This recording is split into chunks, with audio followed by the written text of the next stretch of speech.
Habari na karibu sana mtazamaji wa Channel 10 Plus. Ninayekukaribisha ni mimi Witness Matiku katika kipindi cha Plus Weekend, kama ilivyo kawaida yetu kuyapitia yale yaliyo ya kitaarifa tuliyokuwa nayo katika juma hili, na kwa muhtasari ni pamoja na haya: Umoja wa vyama 12 vya siasa vyenye usajili vimetoa tamko la pamoja kufuatia ama kuunga mkono na kuridhia tamko la pamoja la maridhiano lililofikiwa kati ya Chama cha Mapinduzi na ACT Wazalendo.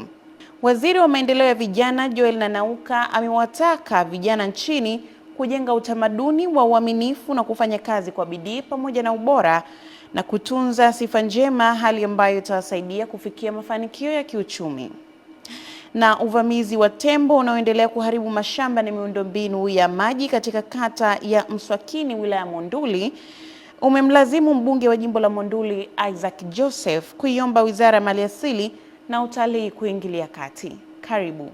Na sasa tuanzie mkoani Kigoma, ambapo tatizo la udumavu kwa watoto wenye umri chini ya miaka 5 mkoani Kigoma limeelezwa kupungua hadi kufikia 27.1 kwa mwaka 2024, na ni jitihada zilizoelezwa kuchangiwa na wadau mbalimbali wakiwemo wahudumu wa afya katika ngazi ya jamii kuendelea kuelimisha jamii kuhusu mlo kamili kwa watoto na kukuza afya ya akili na kimwili. Na tuungane na Mwajabu Hoza kwa ajili ya taarifa hii.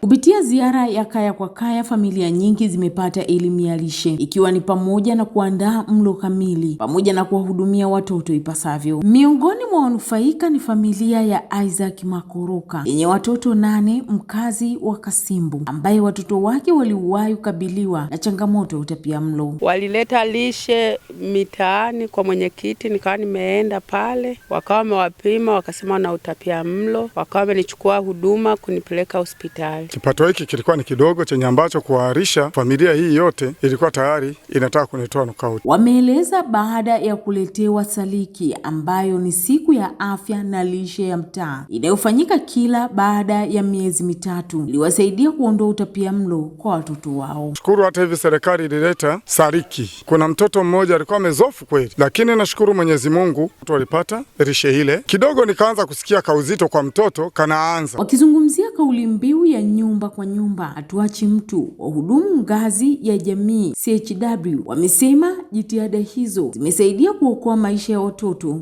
na wajawazito. Unapotoa elimu saa nyingine unakuwa unatoa elimu wakati ule wa saliki, anakuwa labda bize mtoto analia au vingine unavyomfundisha vinaingia huku vinatokea huku. Sasa uaga pia tunajitahidi pia kuandika mabango, tunawapa wale kina mama wanaenda majumbani wanakuwa wanayasoma. Lengo ni kuhakikisha mama mjamzito, mtoto wanakuwa wana afya bora. Afisa lishe manispaa ya Kigoma Ujiji Omari Kibwana anaeleza wameendelea kutoa elimu ya lishe kwa jamii, umuhimu wa lishe bora na unyonyeshaji wa maziwa ya mama pekee pamoja na matumizi ya vyakula vya makundi yote. Mkurugenzi wetu wa manispaa ya Kigoma Ujiji ambao anatuwezesha 30,000 ya kila mtaa kwa kila baada ya miezi mitatu, imetusaidia tunaibua wagonjwa wakiwa bado hawajawa na hali mbaya sana, lakini pia tunafanya follow up ya matibabu kuhakikisha wote wanapona. Tunapowahamasisha kuhudhuria kliniki, kuwapeleka watoto wao kliniki au wajawazito kuhudhuria kliniki, wafike bila kuruka, sababu udumavu wa asilimia kubwa unaanzia.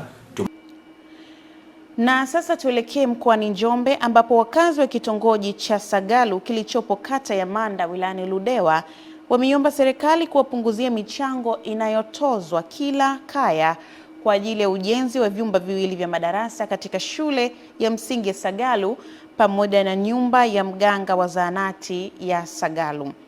Tuungane na Michael Patrick kwa ajili ya undani wa taarifa hii. Ombi hilo limetolewa na wakazi hao wakati wa mkutano wa hadhara uliofanyika katika shule ya msingi Sagalu uliowakutanisha wananchi, viongozi wa serikali ya kijiji cha Nsungu pamoja na mbunge wa jimbo la Ludewa Joseph Kamonga, ambapo wamesema kila kaya imeelekezwa kuchangia zaidi ya shilingi 30,000, kiwango ambacho wengi wanashindwa kukimudu kutokana na hali ngumu ya uchumi baada ya shule hiyo kuathiriwa na mvua kubwa zilizoezua paa la madarasa mwishoni mwa mwaka jana. Hata kuutua tulikuwa tunashinda, kwa sababu kiangalia mambo haya ni maafa. Sasa mtu amefiwa, unakuja tena unabebeshwa mzigo, sijajua kama utafika mahali salama.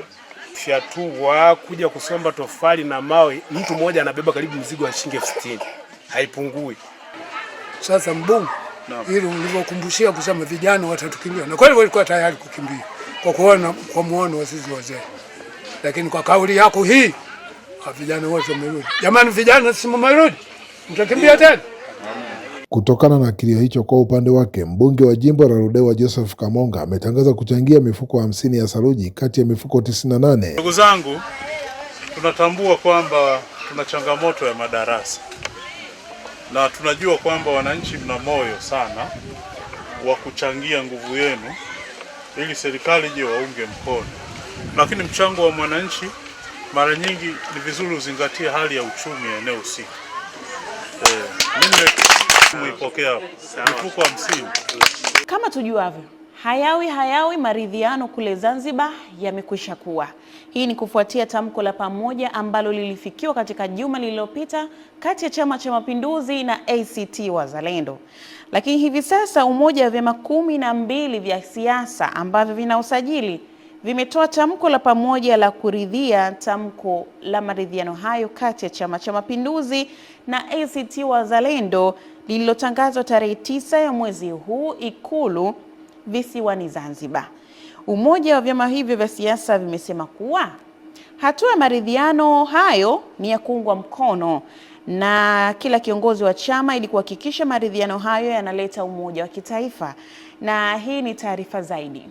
Mkutano wa tamko la vyama 12 vya siasa kuunga mkono maridhiano ya kisiasa kati ya Chama cha Mapinduzi CCM na chama cha ACT Wazalendo umefanyika ukumbi wa Sheikh Idris Abdul Wakil Kikwajuni mjini Unguja. Tunatoa pongezi za dhati kwa Chama cha Mapinduzi CCM na ACT Wazalendo kwa kufikia kusaini tamko la pamoja la maridhiano ya kisiasa hapa Zanzibar. Tunatoa wito kwa viongozi wa vyama vyote, wanachama wao na wananchi kwa ujumla kuunga mkono na kulinda maridhiano haya kwa vitendo, na tunasisitiza umuhimu wa kujiepusha na kauli za chuki, uchochezi, ubaguzi na vitendo vyovyote vinavyoweza kuhatarisha amani na mshikamano wa Wazanzibari.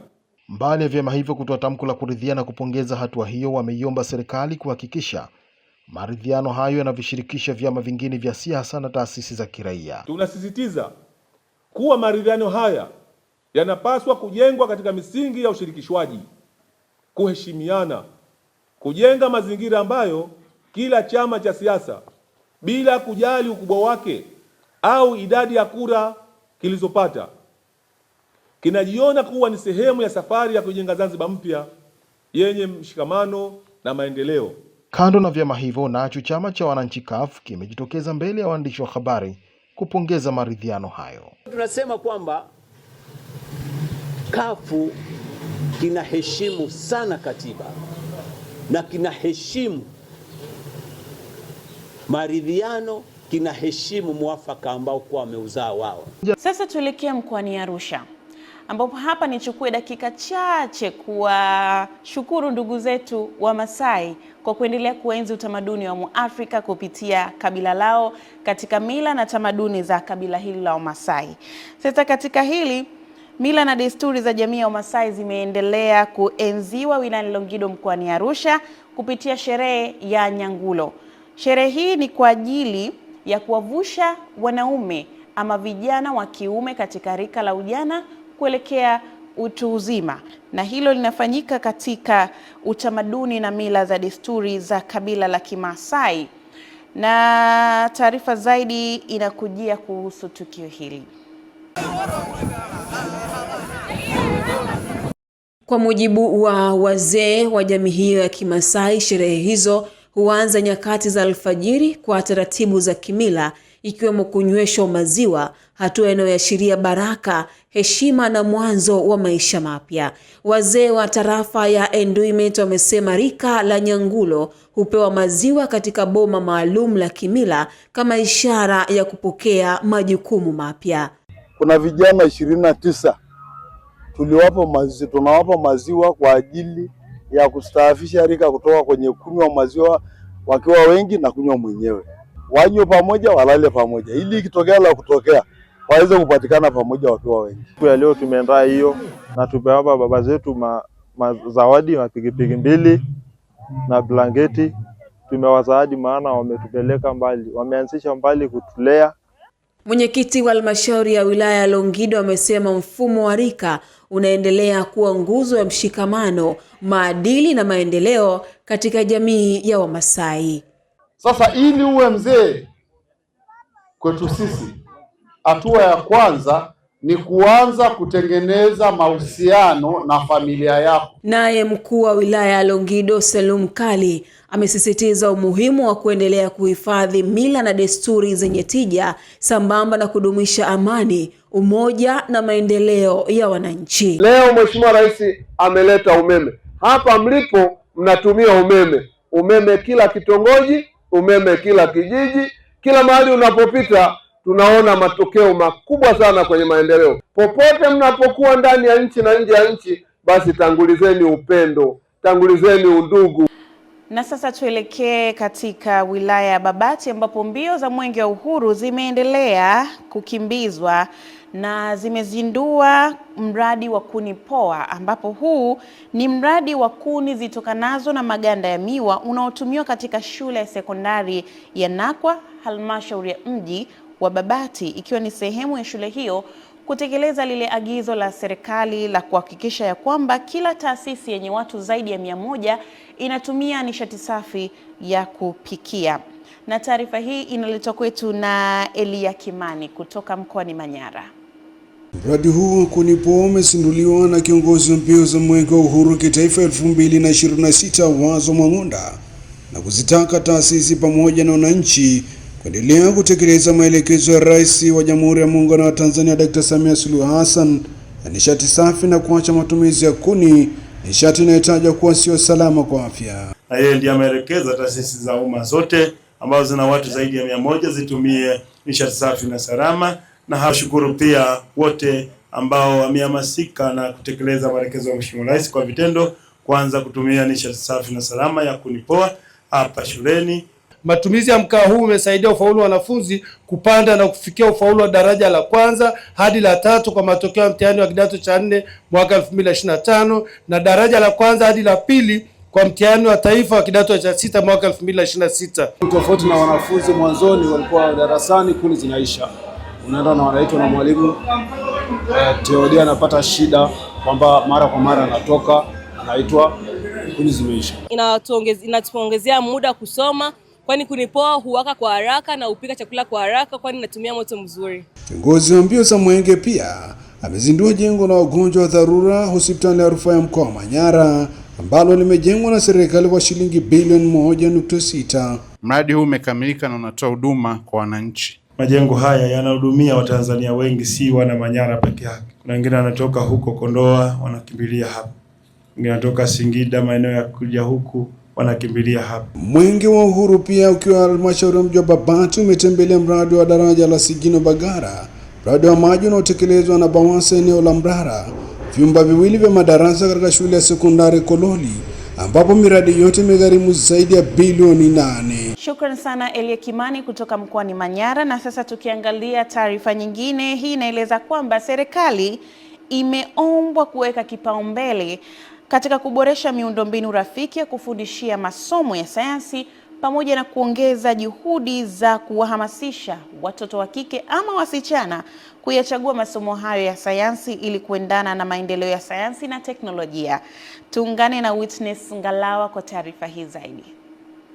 Wito huo umetolewa jijini Dar es Salaam na msimamizi wa program wa Tanzania Girls Guides Association wakati wa fainali za mashindano ya STEAM yaliyowakutanisha wanafunzi wa kike kutoka shule 10 za sekondari na msingi za Ilala na Temeke baada ya kupatiwa mafunzo mbalimbali katika nyanja za sayansi, teknolojia, uhandisi na hisabati. Serikali iweke kipaumbele kwenye kutengeneza miundombinu mizuri, maabara nzuri, vifaa vizuri, kuwepo na vitabu vya kutosha, lakini pia uwepo wa sayansi na teknolojia. Sasa hivi dunia imeenda mbali zaidi. Kwa hiyo haya masomo yawe kwa vitendo kuliko theories. Hiyo itasaidia na itawahamasisha watoto kufanya vizuri zaidi. It was a good initiative because ni mpango mzuri kwa sababu tumeona tunaweza kupata vitu vizuri kwa watoto wa kike na wameweza kufanya vitu ambavyo vilipaswa kufanywa na wanaume, lakini wameweza kufanya. Also them can do it. Katika mashindano hayo, shule 3 za sekondari zilifanikiwa kuibuka washindi, huku shule ya sekondari Jangwani Girls ikiongoza na kufuzu pamoja na washindi wengine 2 kuiwakilisha Tanzania katika mashindano ya ngazi ya Afrika. Ni mashindano mazuri ambayo yanawapa wasichana ushindani wa kupenda masomo ya sayansi na hisabati. Kwa sababu kwa ulimwengu wa leo bila sayansi hakuna maisha. Ambacho kitufanya leo tushinde ni kitu, yani ni wazo ambalo tumekuja nalo, na wazo letu lilikuwa linajikita katika kusuluhisha tatizo ambalo lilitokea katika nchi yetu. Sayansi ni ipo kila sehemu, hata hisabati pia, zote ziko sawa. Jitahidini kusoma sayansi, nitawafikisha mbali. Turejee tena mkoani Arusha, ambapo katika juma hili imezinduliwa teknolojia mpya ambayo ina uwezo wa kubaini magonjwa mapema na kufuatilia wagonjwa hata wakiwa majumbani. Hii inafanyika kutokana na safari za mamia ya wagonjwa wa moyo kutoka kanda ya kaskazini kwenda jijini Dar es Salaam kwa ajili ya matibabu. Sasa zinatarajiwa kupungua baada ya kuzinduliwa kwa teknolojia ya kisasa ya dozi katika hospitali ya ALMC Seliani yenye uwezo wa kubaini magonjwa mapema na kufuatilia wagonjwa hata wakiwa majumbani. Mwandishi wetu Jamila Omari anatueleza zaidi kuhusu teknolojia hii. Uzinduzi huo umefanyika jijini Arusha kwa ushirikiano kati ya taasisi ya moyo ya Jakaya Kikwete JKCI na kambi maalum ya afya iliyoandaliwa na mbunge wa jimbo la Arusha Paul Makonda, ambapo kupitia kambi hiyo mamia ya wananchi walipata huduma za uchunguzi na matibabu ya kibingwa bila malipo. Wangu amenufaika kupata vipimo, hatukujua anaumwa nini, lakini sasa tumegundua mtoto wangu ana tundu kwenye moyo. Akizungumzia umuhimu wa teknolojia hiyo, mkurugenzi mtendaji wa taasisi ya moyo ya Jakaya Kikwete Dr. Peter Kisenge amesema shuka la dozi limewezesha wataalamu wa afya kuwafuatilia wagonjwa wakiwa majumbani kwa kupima viashiria muhimu vya afya. Shuka hili limetengenezwa kwa akili munde au artificial intelligence. Kwa hiyo limeweka, linachukua hizo pressure za mgonjwa, oksijeni ya mgonjwa, jinsi ya mgonjwa anavyopumua. Kwa upande wake, mbunge wa jimbo la Arusha ambaye pia ni waziri wa habari, sanaa, utamaduni na michezo Paul Makonda amesema kuanzishwa kwa huduma hizo za kibingwa katika hospitali ya Seliani kutapunguza gharama na usumbufu kwa wananchi waliokuwa wakisafiri umbali mrefu kufata matibabu ya moyo. Na hao wote naomba kuja hapa, itakuwa ni hospitali za kikanda. Maanake JKCI sasa hivi ikiwepo hapa, maanake wa Manyara, wa Kilimanjaro, wa wapi mpaka Tanga, hii ndio branch yao. Turejee tena mkoani Njombe, ambapo waziri wa maendeleo ya vijana Joel Nanauka amewataka vijana nchini kujenga utamaduni wa uaminifu, kufanya kazi kwa bidii na ubora pamoja na kutunza sifa njema, hali ambayo itawasaidia kufikia mafanikio ya kiuchumi na kutimiza ndoto zao katika maisha. Na sasa tuungane na Michael Patrick akitueleza zaidi kuhusu taarifa hii. Waziri Nanauka ameyasema hayo katika halmashauri ya mji wa Makambako mkoani Njombe wakati wa hafla ya kukabidhi vyeti kwa vijana 190 waliohitimu mafunzo ya udereva wa bajaji na bodaboda. Mafunzo hayo yamefadhiliwa na mbunge wa jimbo la Makambako ambaye pia ni waziri wa kilimo Daniel Chongolo. Vijana wengi wamekosa fursa kwenye maisha yao kwa sababu wamekuwa ni watu ambao wanadanganya vitu vingi. Hata mimi kwenye mchakato wa mikopo nimekutana na vitu vingi. Kuna watu wamekosa fursa kwa sababu tu ya uongo. Kwa kuchukua hili swala la uaminifu, kufanya marejesho ili ufungue milango kwa wenzako pia kuweza kupata. Kwa hiyo tumia nafasi hii kuwakumbusha. Ninyi ni vijana, lakini vijana sio wakudumu. Si ndio? Lakini ninyi ni jeshi kubwa la uchumi. Katika hafla hiyo, taarifa ya utekelezaji wa mafunzo ya udereva ilieleza kuwa wahitimu 190 wamepatiwa mafunzo ya nadharia. Mheshimiwa mbunge yeye mwenyewe amedhamiria kuwagharamia vijana hawa kupata leseni wote. Kwa hivyo mwezi wa 8 baada ya zoezi leo utakalolifanya wewe, mwezi wa 8 yeye atawakabidhi leseni. Nao baadhi ya vijana wameishukuru serikali na wadau waliofanikisha mafunzo hayo. Vijana ni wengi walioteji bajaji, pamoja kwa tumesaidiwa sana, lakini wako tayari kulipia asilimia kiasi ili uweze kupata mikopo. Niko mimi na wenzangu watatu tulikuwa tuna wazo la kuanzisha kampuni ambayo itakuwa inatoa ulinzi wa taarifa za mitandaoni, lakini tumeshindwa kulingana na kutokuwa na vitendea kazi. Kama tukipata kibali, tunaomba utusaidie katika hili. Asante.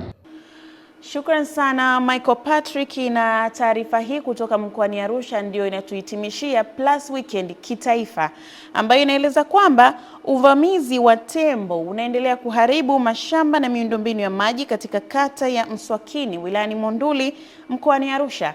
Umemlazimu mbunge wa jimbo la Monduli Isaac Joseph kuiomba Wizara ya Maliasili na Utalii kuingilia kati swala hilo ili kuleta suluhu ya kudumu kwa wananchi wanaoishi katika maeneo hayo. Hii tena inaletwa na Jamila Omar kutoka mkoani Arusha. Mbunge wa jimbo la Monduli Isaac Joseph ametoa ombi hilo wakati wa mwendelezo wa ziara yake ya kuwashukuru wananchi kwa kumpigia kura yeye pamoja na Mheshimiwa Rais, akieleza kuwa Mswakini unapitiwa na korido ya wanyamapori kutoka hifadhi ya Tarangire kuelekea Ingaruka hadi Ngorongoro, hali inayochochea migogoro kati ya binadamu na wanyamapori. Tuone ni jinsi gani serikali inatengeneza mazingira ya kuweka magari ili wasaidie wananchi kwenye kero ya wanyama kwenye mashamba yao. Akizungumzia hali hiyo, afisa maliasili wa wilaya Monduli Natasho Msuya amekiri kuwepo kwa changamoto hiyo na kusema serikali inaendelea kushirikiana na wananchi kupitia mipango ya matumizi bora ya ardhi pamoja na kuimarisha hifadhi za jamii ili kupunguza athari za uvamizi wa wanyamapori. Jamii inaweza ikashiriki kwa namna nyingi. Mojawapo ni mipango bora ya matumizi ya ardhi, ambao katika mipango bora ya matumizi ya ardhi wananchi wa Mswakini ni mashahidi.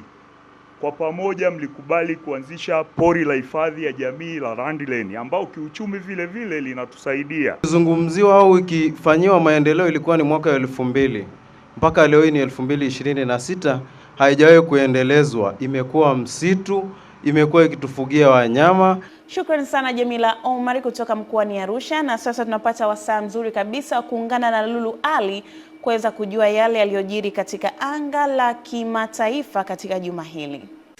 Katika upande wa kimataifa, Tanzania hili bunge nchini Ufaransa limepitisha muswada unaoruhusu watu wazima wenye magonjwa yasiyotibika kudungwa sumu ya kuwasaidia kufa kwa lengo la kufupisha mateso yao, ambao umepita kwa kura 291 ingawa bado haujawa sheria rasmi kutokana na utahitaji mapitio ili kubaini ikiwa haukiuki katiba ya Ufaransa. Muswada huo umepitishwa Jumatano jioni uliowasilishwa na utawala wa Rais Emmanuel Macron, ambapo takriban miaka 3 sasa muswada huo umekuwa ukijadiliwa bungeni, hasa kuhusu huduma hiyo ya kimatibabu ya kusitisha maisha ya wagonjwa waliokata tamaa.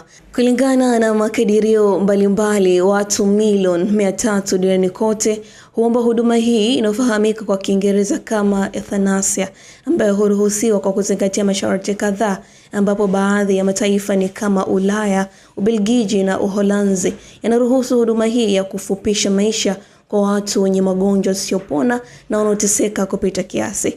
Tukielekea huko Tehran, Marekani imezidisha mashambulizi nchini Iran kwa kulenga vituo vya kijeshi, huku Tehran nayo ikijibu kwa kushambulia mataifa Jordan, Kuwait na Bahrain ambayo ni washirika wa Marekani. Msemaji wa jeshi la Iran amesema kuwa itasambaratisha miundombinu ya kikanda huko Mashariki ya Kati ikiwa Marekani itashambulia maeneo muhimu ya Iran, baada ya Rais Donald Trump kusema kuwa iwapo Tehran haitarejea kwenye meza ya mazungumzo, Marekani itashambulia vikali miundombinu ya umeme na madaraja ya Iran. Pakistan, ambayo ni mpatanishi wa mzozo kati ya Marekani na Iran, amezihimiza nchi hizo kuendelea na mchakato wa mazungumzo na kusema kuwa makubaliano ya Islamabad yanasalia kwa nguzo ya kudumisha amani ya kudumu, heshima ya pande zote na ustawi wa pamoja. Lula Ali, kimataifa.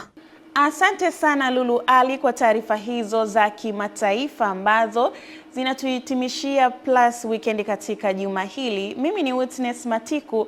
Usikose kuungana nami katika juma jingine ama weekend nyingine kujua yale yatakayojiri katika juma hilo. Nikutakia utazamaji mwema wa Channel 10 Plus. Kwaheri.